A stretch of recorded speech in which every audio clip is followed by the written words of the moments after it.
Hello, everyone. This is Dr.SHIVA. We are waiting for people on Instagram to join us, but we have people on Facebook, on YouTube, and on Twitter, Periscope, and we have people joining us on Instagram. Anyway, I thought this would be very valuable to consolidate essentially the 5. In fact, there's a bonus item, 6 things, but it's going to be really the core 5 and plus 1 others. I always like to give extra. On the things that can really support your immune system and boost them. And I'm coming at this as a molecular systems biologist who studies the immune system every day. Some of you may know that I was the first guy to really push forward vitamin D very hard. And now you have mainstream media following on. I wish they had done this before. It would have saved a lot of lives, helped a lot of people. But mainstream media always watches which way the wind blows, be it Joe Rogan, he's part of the mainstream nowadays, etc. They come on after the fact. In fact, they sort of laughed at me, including people like Scott Adams and others who were making fun of the use of vitamins, etc., because they frankly are talking heads and they know nothing about science. And this is unfortunately the world that we live in now. We have a lot of people, including on social media, who some people call grifters. And what's unfortunate about them is they have followings, but they have forgotten that it takes a lot of work to really do the scientific work. So what I wanted to do here was to really support everyone by giving you science so you can build your confidence. Because what we're facing right now in the country and in the world right now is fear.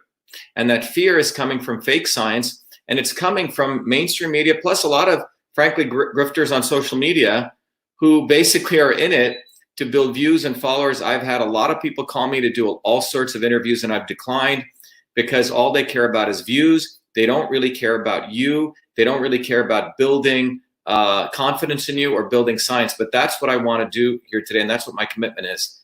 So what I want to talk about is 5 plus 1 other thing. So 6 things, but really 5 core things that are really, really important to build the immune system. And what I'm sharing with you is stuff that is in the literature. It's in the scientific literature. People do their homework and study it. And it also comes from my understanding of connecting the dots, which is what I do with the technology I created called CytoSolve. As some of you may know, CytoSolve is a technology I created out of my PhD work, which really helps us look at the literature, extract out molecular mechanisms, and integrate them together. So let's start. I have, hopefully everything's set up here. Let me see. I've set up a set of slides here that should be accessible. Let me see where they are. Okay, here it is. There we go. So we can really walk you through this, okay?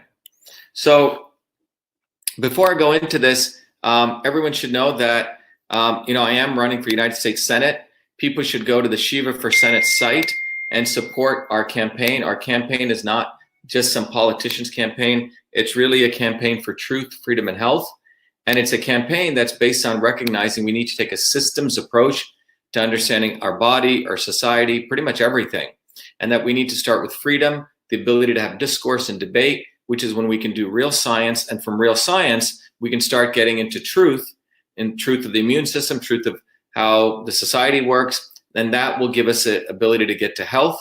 And from health, we can really start building our strength to really fight for freedom. So I really want to encourage everyone to go to Shiva for Senate. It's sort of the little ad I have to do here because running for Senate is not something I thought I'd ever do. But given the fact that all these lawyers and lobbyists are the ones who are controlling the world right now, I thought it would be very valuable that a guy like me actually did run for Senate and to support what everyone here wants. So if you have a chance, please go to the Shiva for Senate site. Let me take you over there so you can see that very quickly. We go over to the Chrome tab here. Yeah. So if you go to the website right here, if everyone goes there on Shiva for Senate, you can see that this site is about truth, freedom, and health. Our primary election is coming up in September, and then we have the general elections in November, and I'm going against 3 lawyers. But as I said, one of the most important things for me is health, and also for you to understand how your body is a system. So if you go to the website, you can support the campaign, but more importantly, support yourself by understanding what is a system and what is change, what is real revolution. That's what this book, System and Revolution, is on. It's an ebook. You will really understand the principles of all systems. That took me many, many years to understand at MIT. And then you can also take advantage of this very cool tool call your body your system, which will actually help you apply those principles to understand your body as a system. And you'll learn, for example, by answering a few set of questions, what kind of system you are. That's the red dot. You can understand what happens when your system is not in sync with you, when it's off course. That's the black dot. And then you can find out how foods and supplements and exercises can bring you back to you, what is called your natural system state. This is really a tool that is intended to start giving you a systems perspective on understanding your life and your body, your society, etc. Because my goal is to create systems revolutionaries, because systems thinking goes beyond left and right. It goes beyond vax and anti-vax. It goes beyond pro-CO2 and anti-CO2. It gives you the foundation to get to the truth, okay? So let's talk about the immune system today. And we want to talk about the 5 things in a very practical way that can help you understand how the immune system actually works. So let's, so the title is, 5 things to boost your immune system, but I'm actually going to give you an extra one. I was just in the North End yesterday. Anyone been to Boston? Anyone, you can write back to me. Anyone, let me see on Instagram. Anyone in Boston been to the North End? Anyone? Okay, well, if you've been to the North End is really one of the most traditional, it's like a village there. And it reminded me of growing up in India in a village, and where you have a tremendous amount of, you have a neighborhood, you have people who are making great food, you have friendships. It's a very cool place. I remember the North End in 1981 when I came to MIT. I've been in and out of there, have made a lot of friends there recently. A lot of people support what we're doing. But one of the most important things, be it the North End in Boston, which by the way is getting devastated with all the small business people being attacked by the shutdown and decimated in many ways. Very unfortunate, but it has very similar features to when I grew up in a small South Indian village in India, where you had a sense of security, you had a sense of warmth, you had a sense of knowing that people were watching your back. So one of the most important things that I want to start with talking about today is really the power of having friendships and fellowships and not being socially isolated. And the social distancing and wearing all these masks, first of all, the masks have very little effect. A bunch of research papers show, it's literally, someone wrote to me, a mosquito going through a chain link fence, okay? But more importantly, it's affecting people mentally. It's degrading people. It's causing people to have social distance, separate from people. And the psychological damage that's doing, I think we won't know for many years to come. But I can tell you that one of the most important things that I want to talk about is that when you start thinking about immune health, one of the things that emerges out of this is that you start realizing that what's one of the most important things is being around people, right? And so I'm going to walk you through some of that recent research that's come out. Before I do that, many of you know that I'm one of the leading guys in the world on understanding the immune system. I came from India, as you know, as a 14-year-old kid. Started doing medical research when I was 14. People always tell me to tell everyone the background. Created the first email system in a medical school, came in and out of MIT, getting 4 different degrees. And my PhD is in a field called systems biology. But what I'm showing you here is an old understanding of the immune system, just 2 boxes. And that immune system, as a pathogen comes, and you have your innate immune system, which is the part of your immune system which is in your eyes, your nose, your throat, your mucous membranes. It's what's called your early immune system. It's your early warning system. And when a pathogen comes through your eyes or your nose, or you breathe it in, the innate immune system kicks in through what are called cells like macrophages. And those cells attempt to take out the invader. It's like a bunch of infantry. They just start shooting everywhere. They're non-specific. And in this old model of the immune system, the second subsystem was your adaptive immune system, which is the thing that created antibodies, like sharpshooters, a specific antibody for that pathogen. Now, I recently gave a talk about 4 months ago at the National Science Foundation, and I said, look, this is at least 50 to 100 years old, 150 years old, and there's a new model of the immune system. This is what I lectured on at the National Science Foundation. It was a very prestigious lecture to deliver. I was the invited distinguished lecturer to give it. And again, I give you that background to let you know, so before people start taking down my videos, which is what YouTube has done on vitamin D, which is extraordinary. They don't do it to Joe Rogan, who has no degrees in science, but they do it to an MIT PhD. It's unbelievable. But anyway, what you see here is that the immune system here is not just those 2 boxes.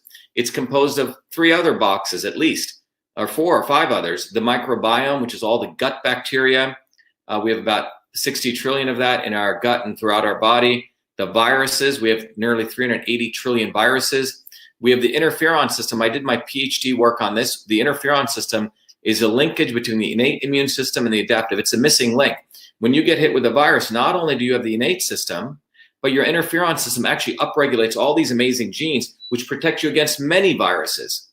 And then you have the neural system, and there's a connection between your gut and your brain. It's called the gut-brain axis.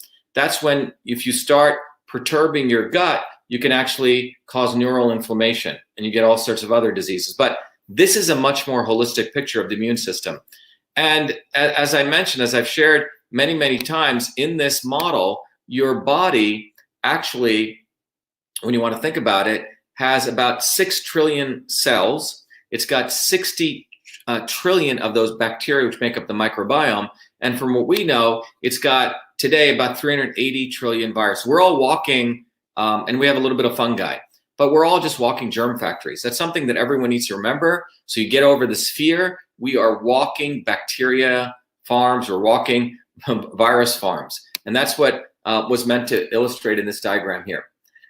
Now, if you start looking at this, here's a reality of the immune system, which again, I've been talking about. You can see many, many videos, all the videos that went viral. People love these videos, but I want to summarize this again, because sometimes repetition is the mother of skill. But it's not the viruses that do harm or kill us. This is a very important point. It's not the viruses that attack or kill us, okay? It's the overreaction of a weakened and dysfunctional immune system to the virus that results in our own body attacking the virus, that the virus starting to replicate everywhere, because it's a weakened immune system, a weakened and dysfunctional immune system. And such a dysfunctional immune system is a result of underlying pre-existing conditions like obesity, diabetes, heart disease, smoking, immunocompromised situations, dirty air, dirty water, dirty food. And this is what the politicians do not want to address, because a lawyer lobbyist class has contributed to all of that. They're the ones who have done top-down medicine. By the way, McDonald's and Dunkin' Donuts are open. These nice, great restaurants are not open. Home Depot's open. Small hardware stores aren't open. They want everything top-down. Meanwhile, they've destroyed the food supply in this country. They've destroyed the water. They've destroyed the air. And you have really, really stupid people who are thinking CO2 is a pollutant, talking about climate change, when they allowed the Paris Accords to go through, which actually increased pollution. These are a lot of the liberal elites who go march around with Jane Fonda, and then they're the same people who supported the Paris Accords, which allowed China to pollute, double their pollution from 11 billion carbon metric tons to 22 billion. This is why people need to take a systems approach, because you can start figuring out the BS from the truth. So what you see here is in this, let me go back to the slides here. So it is fundamentally this, the immune system reality is when you have a compromised immune system, if you're not putting the right things in your body, if there's not the right things around you, that compromises your immune system. And your immune system is unable to stop virus replication. When the virus comes in, it's not able to stop it coming in. And your own body attacks itself where virus particles land, okay? But you got to understand, it's the inability, it's a weakened and dysfunctional immune system. That's why this talk is about what you can do to boost your immune system. So first item, number 1, social relationships and health. The number 1 reason, I just gave a talk in the North End, the number 1 reason people live long is not because of food, not because of doing yoga, not because of exercise. From all the research, the number 1 reason is having social relationships, not being socially isolated. Number 1 reason. So there's a lot of narcissistic people out there who do yoga all day. They think they're better than other people. They're meditating. They think they're better. But the bottom line is it's friendships. It's connections with people. It's having fellowship, whether you go to church or very close friends. I consider myself quite wealthy, not monetarily. I have at least 5 friends that I could call up at 2 or 4 in the morning. This is in many ways a litmus test of do you have real friends. They'll pick up the phone, be there for me. I can talk to them anytime. I have friendships with people that go on for many, many years, very deep social connections. And certain people may be fair weather people, but do you have a community of people that you can count on, that you're not living like a nervous wreck all the time? And if you don't have that, then you have to start reassessing your life and in many ways your immune health. Because this research that came out, it's a landmark study that came out many, many years ago, back in 1988. And what it showed fundamentally was that social isolation, the detriment of social isolation and the power of social relationships to support your health. And one of the key things that came out in that study was that the lack of social connection, the lack of friendships, is greater detriment than obesity, smoking, and high blood pressure. Okay? Greater than obesity, smoking, and high blood pressure, which, by the way, are pre-existing basic conditions which lead to your immune system being weakened. And in fact, if you look, a lot of the people dying from coronavirus, COVID-19, or for that matter, the flu, you have obese people, you have people who've been smoking, high blood pressure, they have weakened immune systems. But social connection, lack of social connection is worse than these three things. So just think about that. Lack of social connection is worse than obesity, smoking, high blood pressure. This is why they found people in certain cultures who smoke, maybe they're a little bit overweight, and they live 90, 100 years because they have these amazing friendships and connection. And the reason that's important, this was a great article that came out in Science News saying loneliness is a molecule.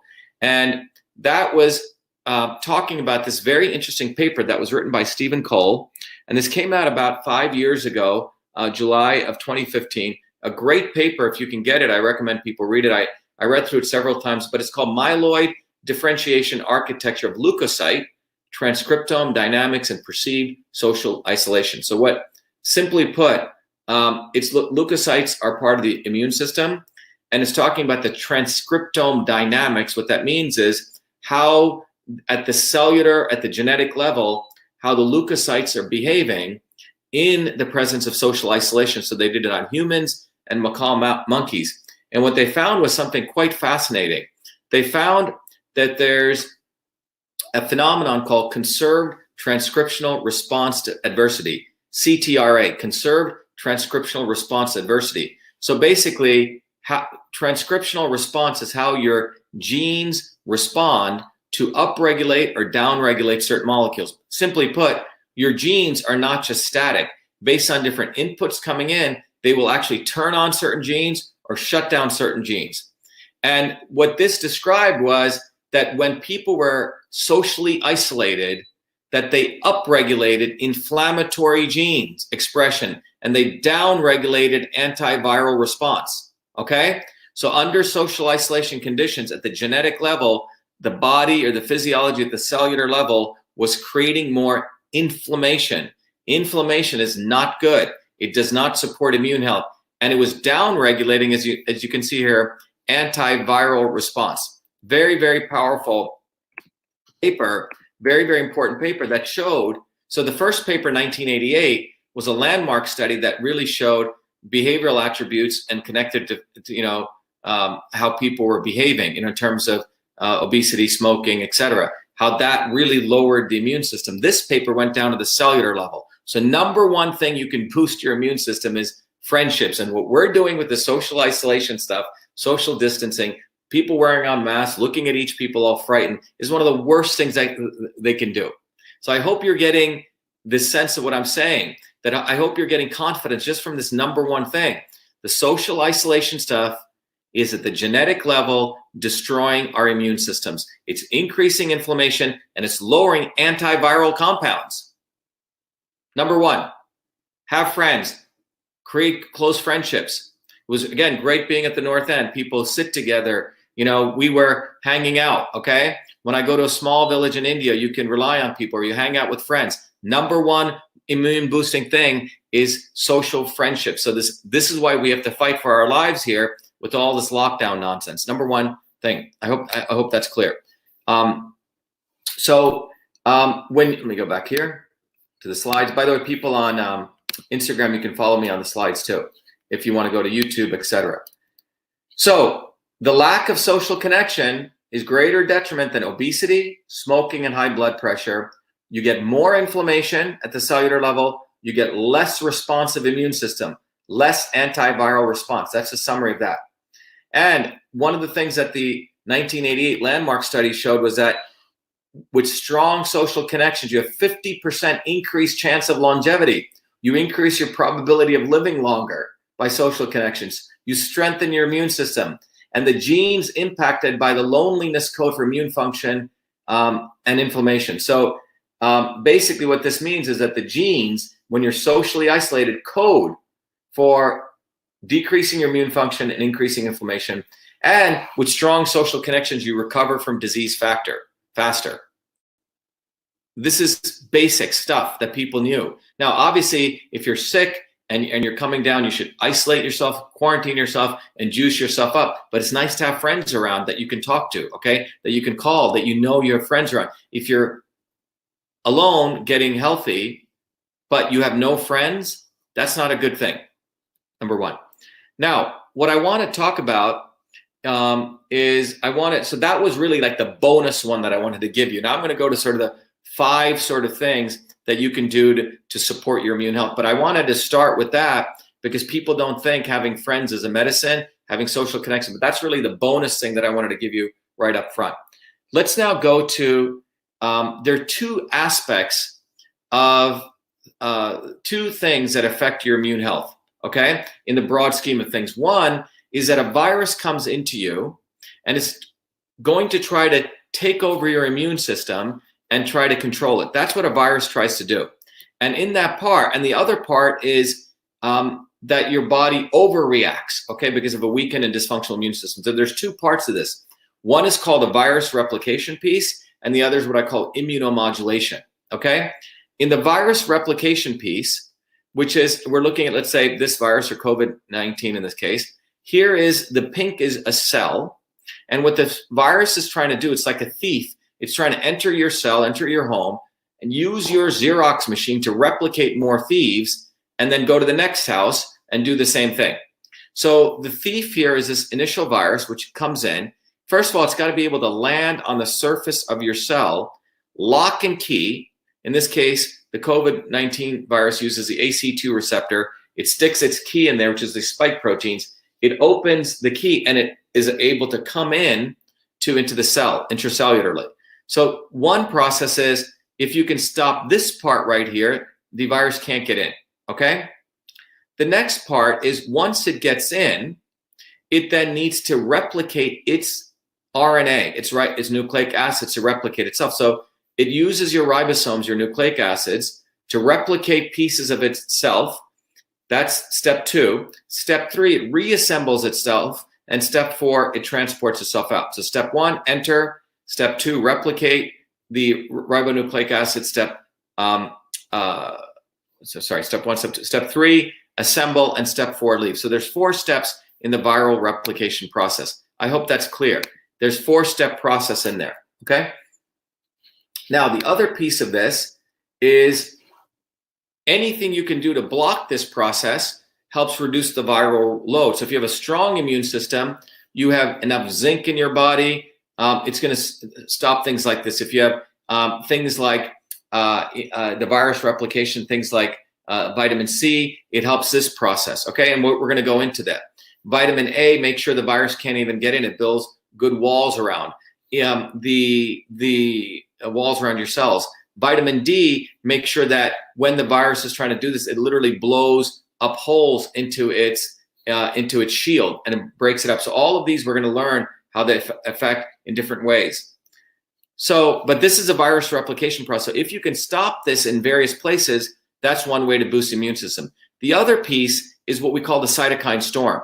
When a virus attacks you or comes into you, if your body is weak, your body will unleash all of these attacks. It's going crazy because it's weakened, and it creates what's called a cytokine storm. That means your body's just flailing, and if you don't modulate that immune system, your body starts attacking parts of itself based on where the virus particle, these particles shed. In the case of the COVID virus, they shed in your lung epithelial tissue, and your body is attacking itself. So let me just come back and explain this and summarize it. There's two ways that your immune system can be compromised. One is the virus is able to easily get in, replicate itself, and multiply, okay? That's if your immune system is weak and can't block it, can't stop replication, and is unable to essentially blow up the virus, lyse the virus or the bacteria, the shell of it. Because there's various parts, if your immune system is wrong, can stop that replication process. The other piece of it is that you have an overactive, dysfunctional immune system that starts attacking itself. That one you want to modulate the immune system, and there's certain nutrients that can help that, which have been proven, by the way, to the YouTube and to the very stupid censors out there. You should go do some science. I have a PhD in systems biology, and if you're going to start censoring me and you don't censor Joe Rogan, who literally started talking about vitamin D, took him 2 months to do that because he had to see which way the wind was blowing. But anyway, there are these two parts, the virus replication piece and the immunomodulation piece, okay? So that's a background on it so you can understand the science of what's going on. So you want to, in many ways, support both processes from doing well. You want to support the virus replication piece from diminishing that and making sure you don't go into the cytokine storm, okay?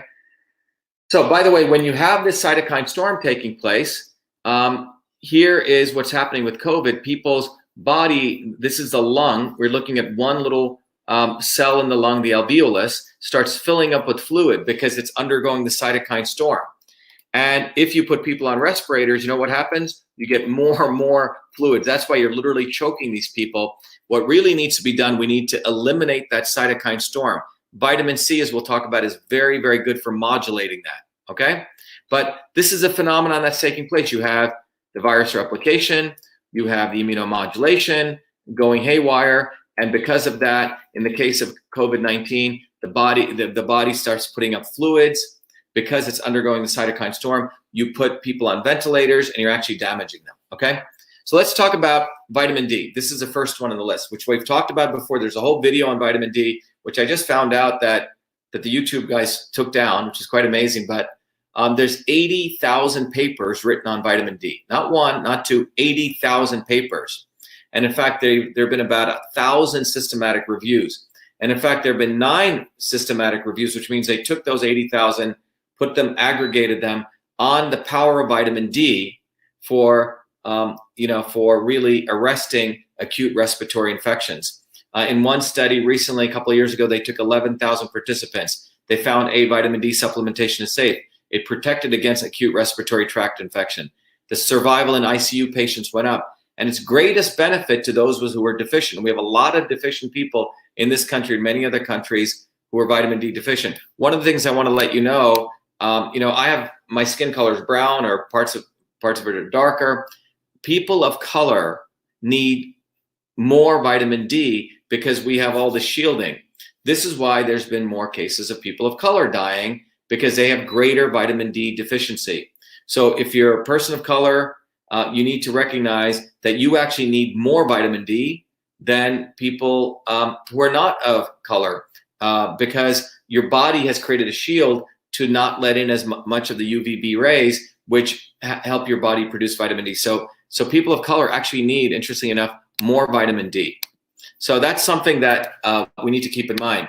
But the interesting thing is vitamin D has many mechanisms of action. It's really a hormone. But the one that I want to share with you today is the fact is that vitamin D creates what are called CAMPs, cathelicidin antimicrobial particles. These particles, so your body, when you get sunshine, one of the best ways to get it, again, we talked about friendships. These are all free stuff if you can get it, okay? Build friendships, sunshine, free, you go out. When the UVB radiation hits you, your body creates vitamin D. Well, that vitamin D, through a series of chemical processes, creates cathelicidin antimicrobial particles, CAMPs. Now, these antimicrobial peptides are been in evolution for many, many, many billions of years. They're the oldest mechanism of how the body takes out microbes and pathogens. And what it does is these cathelicidins literally poke holes in the virus or the bacteria or the fungi, and they disrupt them. And so this is, again, from a systems biology standpoint, This is the vitamin D. When it's created, it enters your cell. It creates these vitamin D receptors. And when vitamin D interacts with them, your body creates these cathelicidins, these things called camps. So when a virus, like let's say this HIV virus comes in, these camps literally support the process of engulfing that virus and then blowing it up. And I'll show you a couple of examples of that. This came out in Nature recently. What you're seeing here, by the way, recent paper came out, I think 2 years ago, last year, I'm sorry, just 1 year ago. And it shows that cathelicidins, which are the direct result of vitamin D, are antimicrobial against bacteria, viruses, fungi, and parasites. And these are different kinds of cathelicidins. This comes from pig, this comes from chicken, and this is what we have in our body. And then as you can see here, as you increase the amount of cathelicidins, you reduce the amount of, you kill more bacteria. But cathelicidins are also important for viruses and bacteria. And what they do is cathelicidins literally surround the wall of the bacteria. That's what these red things are, and they literally blow it up. Okay, they blow up the virus's shield or the walls of the bacteria. Here, what you're seeing here is this is a control case of some bacteria. Okay, beautiful cell walls, and look what happens. These cathelicidins, you notice that they're disrupting the cell walls here and here. So the net takeaway from this, again, in some we've talked about, is that vitamin D is a very, very powerful antimicrobial. Now, my recommendation, if you're healthy, what I take is 5,000 to 10,000 IU. If I can't get the sun, if you can get 15 to 20 minutes of sun a day, great. But the 5,000, 10,000 IUs for normal individuals, adults, you can go read the article, about 1,000 for kids. Obviously, you should consult your doctor. This is not medical advice. This is what I would do, and this is what the literature says out there. When it comes to really understanding the nature of these cathelicidins, just remember they literally are like bullets that blow up the walls of the cells. They're literally antimicrobials. So vitamin D, very powerful. If you're in extreme condition, really ill, as I wrote to my letter to President Trump, you want to increase that to much higher doses, like 50,000 international units twice a day to get a real boost, okay? So number really 2, but on the 5 list, vitamin D, very, very powerful, okay, of immune boosting, things that people should really consider incorporating into your shielding mechanism to support your immune system. This is where it really supports the virus replication process, okay? So I hope that's clear. Let's go to the next one. The next one is vitamin C. Now, vitamin C is something that inhibits the cytokine storm.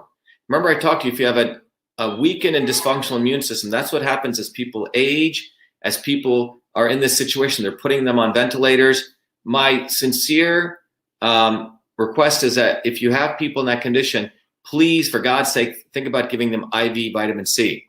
Because what vitamin C does is it does a couple of things. It inhibits the cytokine storm, where it modulates the immune system. It supports antioxidant and anti-inflammatory activity, and it also disrupts viral replication. But I really want to talk about the inhibition of the cytokine storm. That's what it's really good at. So for example, what you're seeing here is that when your body is weakened and overreactive, which means it's attacking itself, there's a chemical called GAPDH. GAPDH, and this chemical is overexpressed in your body, okay? And that overexpression results in the cytokine storm. And this means your immune cells are overreactive. Now watch what happens when you take vitamin C. Vitamin C, through a series of processes here, creates reactive oxygen species. It's quite sort of a inverse model. It creates actually antioxidants, which are reactive oxygen species. I mean, oxidizing factors, not antioxidants. These oxidizing factors go attack the GAPDH, and that essentially reduces the cytokine storm. So simply put, what vitamin C is doing, it's bringing your immune system is essentially overreacting because of that chemical GAPDH. Vitamin C is lowering that cytokine storm, modulating your immune system, essentially putting shock absorbers on your car so it's not flailing like crazy. It's beautifully modulated. So that's one of the very powerful reasons. So vitamin C, again, if you want to think of it as number 2 or 3, remember I said we want to eliminate social isolation. We want to have friendships. So if you take that one as 1, this is number 3 or 2 in the list of, supplements you can take, okay? Again, vitamin C, a great source is the citrus fruits. I eat around 2 to 3 kiwis a day. Sometimes I do umla, and I obviously take about 1,000 milligrams to 1,500 milligrams of vitamin C. When you get the vitamin C, make sure it's not just the ascorbic acid, but it has some of the other bioflavonoids in it, like asparagine, etc. The more you can get it from food, the better. And when you can't, you can supplement. Okay, so number 2 or 3, depending on how you're counting, is vitamin C. Now, vitamin C also has other very, very, again, all of this is in the literature, thousands of pieces of science done. This is not, you don't have to take my word for it. You can do your own research on this. The other piece here, let me start this up. And from the vitamin C standpoint, is that vitamin C also supports, it's a potent antioxidant, which directly goes and scavenges oxygen-free radicals. When your body's under attack, your body's producing all these reactive oxygen species. And what vitamin C does, it goes and blocks that. Vitamin C is also something very good for lowering the inflammatory cytokines, okay? Those are things like NF-kappa beta. So vitamin C inhibits that action. So you're looking at vitamin C modulating the immune system, lowering inflammation, and it is a potent antioxidant.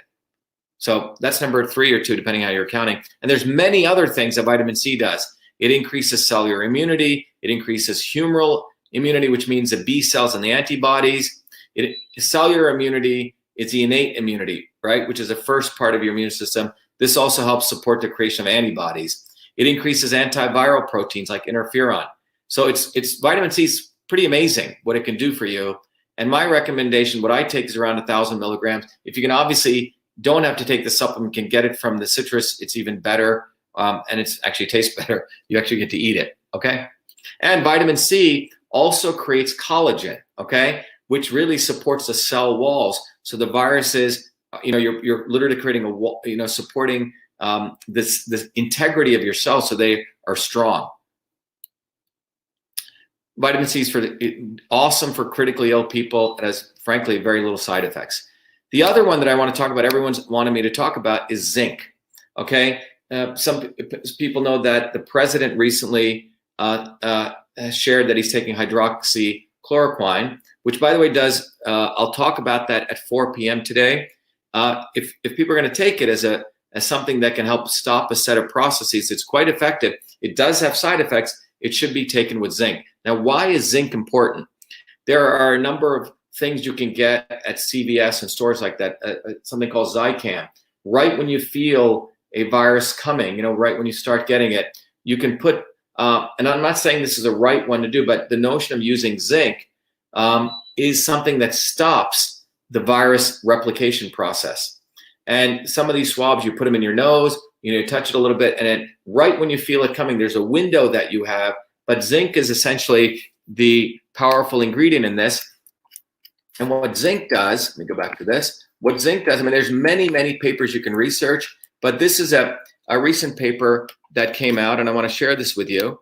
And what this paper is sharing is that zinc here has the ability to literally inhibit, and this is written this was written several years ago in 2010, but 9 years ago. Remember, coronavirus is a class of viruses, inhibits coronavirus and RNA polymerase activity in vitro, and zinc ionophores block the replication of these viruses in cell culture. So what they found in cell culture, and there's many, many papers, but I wanted to show you that one of the things zinc does, it stops, remember that virus replication process? It inhibits that process, okay? And there's many other things zinc does, but what I'm trying to give you is sort of a systems approach here. The vitamin D takes care of it blows up the cell walls. Vitamin C stops the cytokine storm, antioxidant.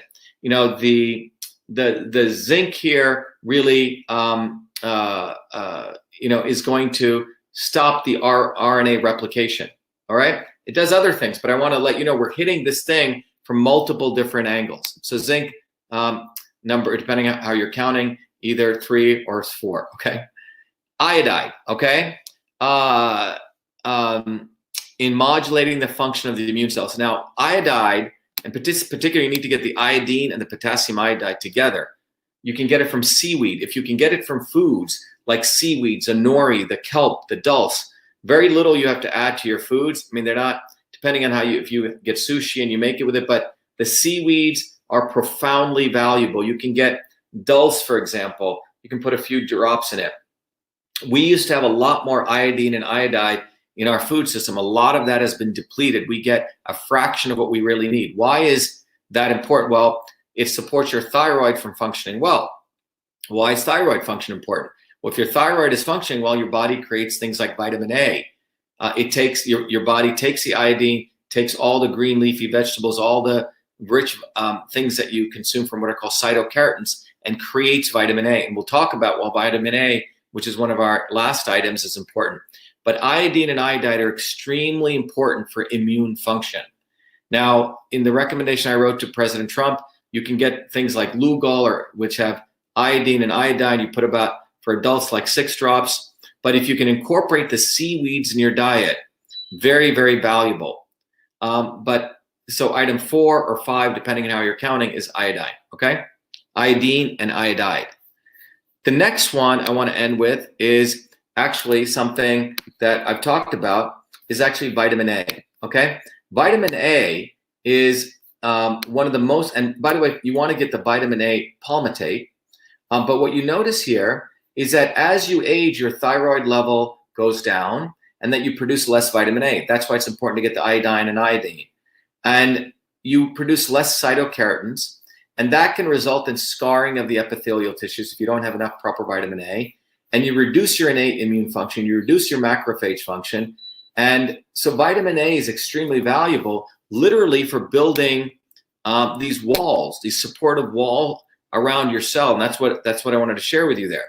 So, you know, if you go to my video set on truthfreedomhealth.com, you'll see I go into detail. But today, I really wanted to summarize the 5 plus the 1 bonus things that can boost your immune system. Summary, starting with the bonus item, which is friendships, not social isolation, okay? It's the worst thing we can do. As I shared, when you have social isolation, when you don't have friendships, you actually reduce antimicrobial activity in your cell.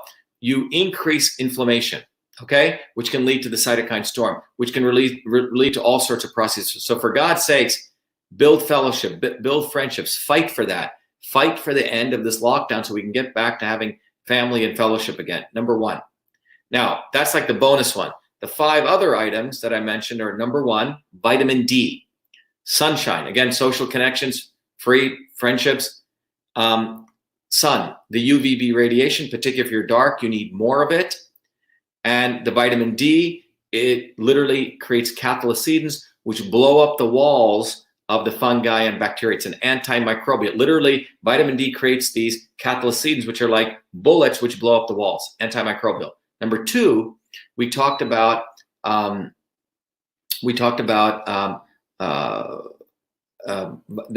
vitamin C. Vitamin C is extremely important for lowering the cytokine storm, okay? Because you want to make sure that your body is not constantly under this haywire attack of attacking itself. So it's very, very important that you get enough vitamin C. Extremely important to support the modulation of the immune system so it doesn't overreact. It's an antioxidant and it reduces inflammation, vitamin C. Then we talked about zinc. Zinc is extremely important for inhibiting the virus replication process, all right? And then we talked about the very powerful role of iodine and iodine to support the thyroid, which is extremely important for the functioning of human immune cells. And then finally, we talked about the power of vitamin A to supporting the cytokeratin formation, which protects your cells. So there you go, okay? 5 plus 1, 6 items. I hope this has been valuable. Let me take some questions from you all. Let me see what we got here. Someone says, how can you measure improvements? Glutathione, yeah, someone just asked glutathione. Look, glutathione is an amazing nutrient, okay? It's an amazing molecule, and I want to talk a little bit about this. It's hard to eat glutathione and get it into your body digests it, but there are precursors that create glutathione. One of those substances is called N-acetylcysteine, NAC. If you go online, you'll see it, NAC. But there are things like whey. There are things that you can eat that your body will create glutathione. Glutathione is a powerful antioxidant. As you age, your glutathione levels drop. Now, one of the treatments you can do is you can go to some health practitioners and they'll give you IV, direct into your blood, vitamin C and glutathione. Glutathione, some people call the master antioxidant. It is a thing that detoxifies you. Now, with the proper sulfur-based nutrients that you take, your body will make glutathione. But you may want to go check out glutathione. There are many other nutrients like this. I mean, I could keep going on the list, but glutathione is a superior nutrient. But the problem is it's better off getting the precursor so your body makes it. You know, the cream, the whey, and just look up glutathione. But the N-acetylcysteine is something that makes glutathione. Eat a lot of healthy nuts like almonds. Yeah, so you have to be very careful when you're eating nuts that you make sure they're fresh. Ideally, you germinate them, meaning you let them sprout a little bit. In all traditional cultures, when I eat almonds, I'll typically soak it overnight, and then I'll throw off the water, and then hopefully it's a little bit of sprouts. I take the skin off, and then I consume it, okay? The nuts are very, very healthy. You don't want to eat too much because too much nuts can put a lot of pressure on your liver, but nuts are very, very good, a great source of healthy fats. Let's see what else we got here. Yes, so someone just said, oops. Yeah, let me put this up. Someone said, someone said vitamin D3, K2 is best one to take. Yeah, so look, if the ideal model here, if you just think about what I've said, everything I've said is quite natural. You have friendships, you get out in the sun, you get your D3 and the cathelicidins, and if you're eating the dark green leafy vegetables and the purple vegetables, you're getting the K3, which supports the D3. Now, if you don't take the green vegetables, you're not getting enough vitamin A and you're not getting K. So if you're going to just take the vitamin D3 and you're not conscious about eating green leafy vegetables, you can add the K2. That's what Julie Bean said. So she's absolutely right. Okay. But again, I can't overemphasize the importance of going back to being human, having friendships, learning how to cook. Okay. Yes, you can get all this stuff from pills. I'm not saying don't do that. But ideally, if you can learn how to cook, sit down with a meal, get back into the fragrance of traditional life, which is how we're supposed to live in my view, you boost your immune system in many, many other ways. Let's see what else we have. Yes, someone said NAC detoxes the liver. Yeah, there are other things. Melatonin, magnesium. Magnesium is what I call the calming mineral. If you are stressed out, magnesium is particularly if you get, Epsom salt. And you don't have to eat it, which I don't recommend, but what I recommend is that, you get a little bucket of water, put some Epsom salt in and soak your feet. It's very relaxing before you go to bed. Magnesium is also very good nutrient to have in terms of calming your body. A lot of people are also deficient on magnesium. Let's see. Yeah, people are asking about recommended spices. Let me talk about that. I did a video that's up there that I made chai tea, okay? If you go look at the traditional spices, everyone, if you're from Italian background or from Indian background, whatever background you're, go look at how your grandparents ate, particularly in traditional cultures. In the Italian culture, people used a lot of oregano, rosemary. These are very, very good antivirals. In the Indian culture, when a woman leaves, this is the traditional culture, her mother, the mother will give her a package, a spice box. Typically, you have turmeric in there, amazing anti-inflammatory. It helps brain health, turmeric, turmeric. Another one is cloves. Cloves are an amazing antibacterial.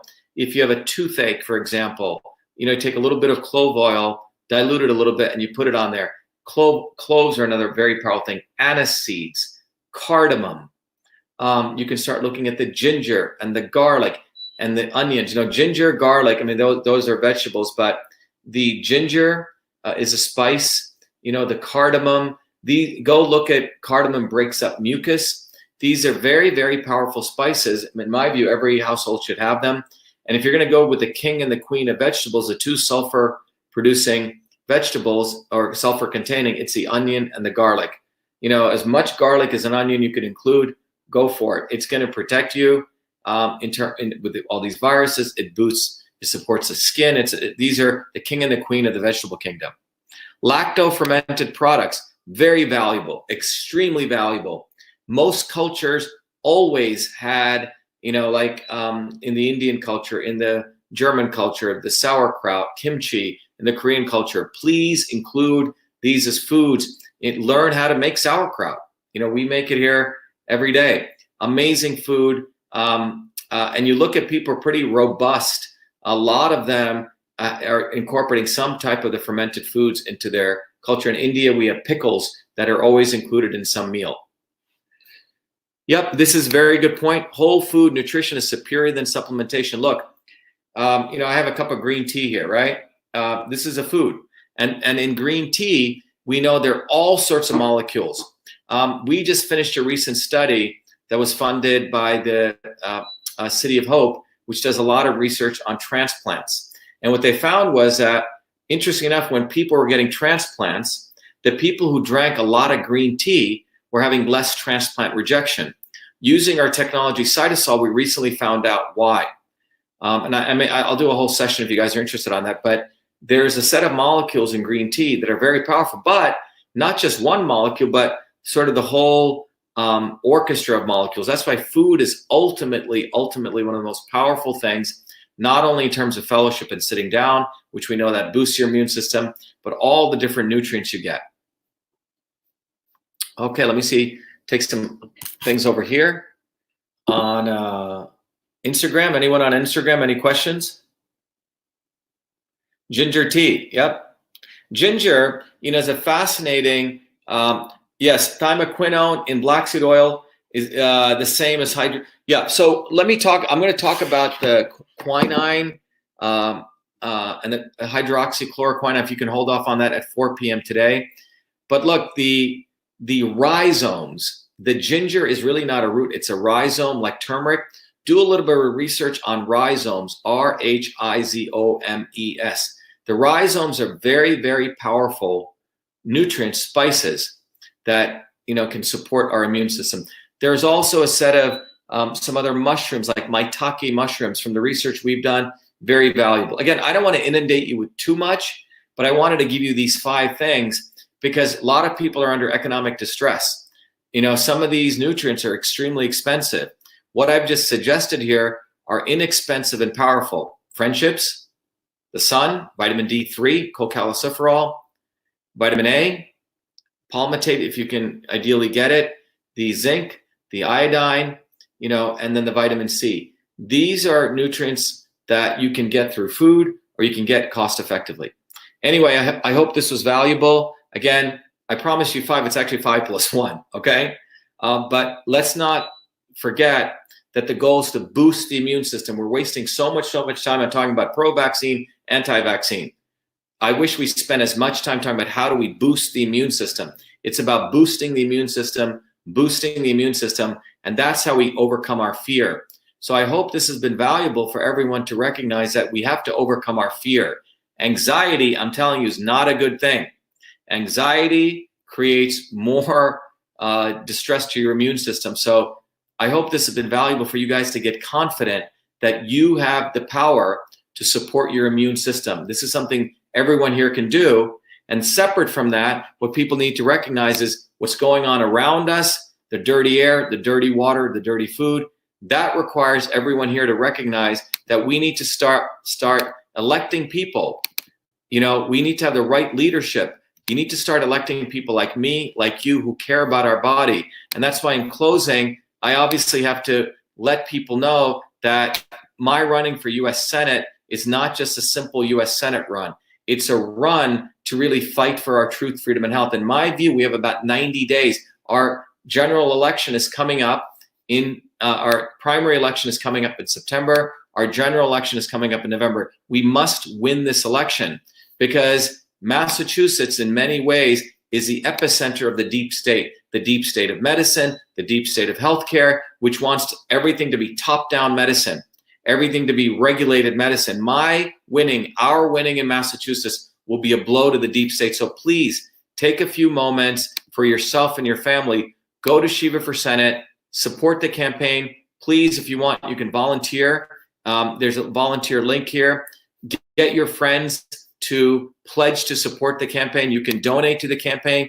If you can't donate $25, whatever you can donate because of economic distress, I'll still make sure you get the ebook version of this and the Your Body, Your System tool. So everyone support our campaign for truth, freedom, and health. It's actually your campaign for truth, freedom, and health. It's the only way that we can ultimately win is that we actually have people who are workers, entrepreneurs, people who are creators in governance, not these lawyers and lobbyists. Anyway, thank you, everyone. Be the light. Be well. Thank you.